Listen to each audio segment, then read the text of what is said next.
saatten sonra bizim edindiğimiz intiba şudur. Değerli dostlarım, burası tıpkı gölet gibi ticarethane olarak açılıyor. Şimdi sol tarafta gördüğünüz şu çam ağaçlarının olduğu bölgeye hastane yapılıyor. Onun önüne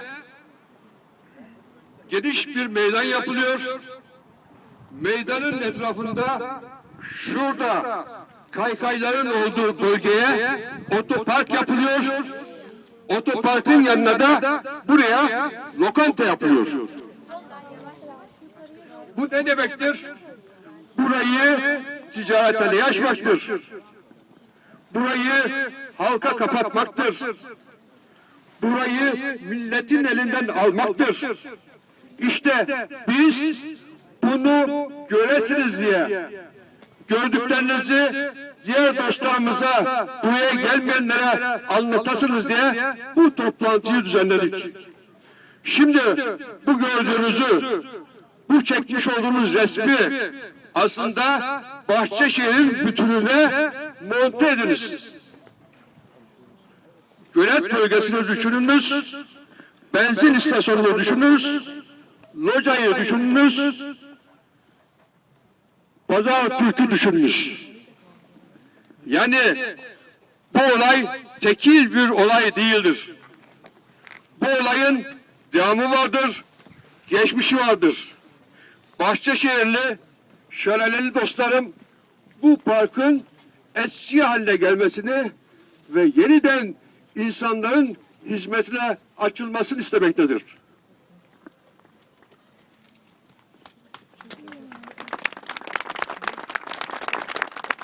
Tabii açık havada konuşmak biraz zor. Ağzım kuruyor. Değerli dostlar, bizim tek istediğimiz şudur. Bu park yeniden düzenlensin. Çocuklar için, gençler için, özellikle gençler için, Bahçeşehir'deki gençler için. Bakın arkadaşlar, çocuk parkları var, gezinti alanları vesaire var da gençlerimiz için bir tek alan var mı? Bu parkı gelin hep birlikte gençliğe açalım. Gençlerin parkı olsun. Bu parkta gençler gelsin resim yapsınlar. Bu parkta oyunlar oynasınlar. Bu parkta el ele tutulup birlikte dolaşsınlar. Bu hiç kimseyi rahatsız etmez. Bu parkın izbahale olması çevredeki bir takım insanların buraya gelmesini teşvik eder. Bu nedenle bu parkın bakımlı hale gelmesi ve insanlara açılması ve Bahçeşehir'in hizmetine açılmasını istiyoruz. Değerli arkadaşlar, şimdi benim bu anlattıklarımdan sonra bir de olaya Orhan Bey'in gözüyle bakalım. Orhan Bey bu parkı nasıl gördü? Ben de merak ediyorum. Siz de tahmin ederim ki merak edersiniz. Sözü Orhan Bey'e bırakıyorum. Hepinize teşekkür ederim.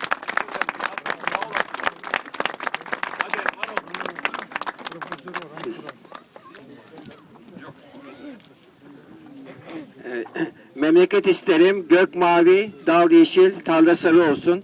Kuşların, çiçeklerin diyarı olsun.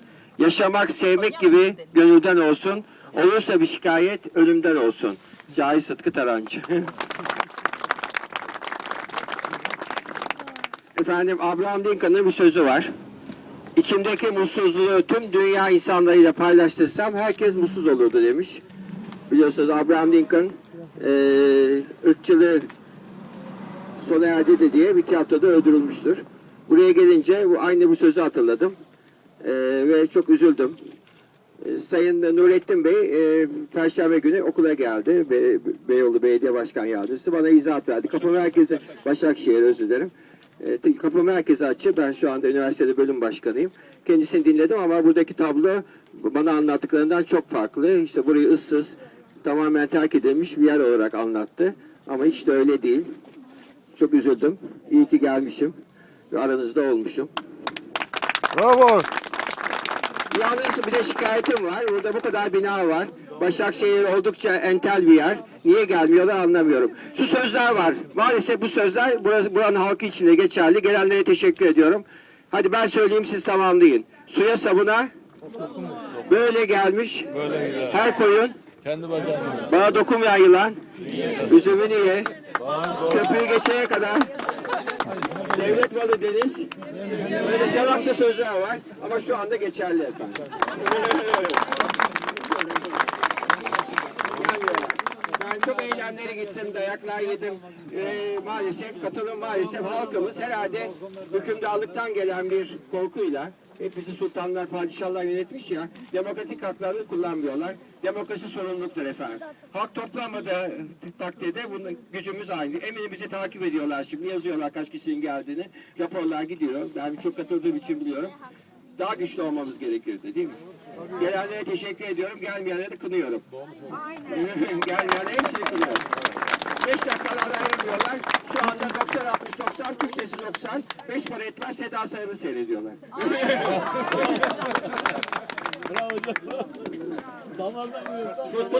Futbol seyrediyorlar.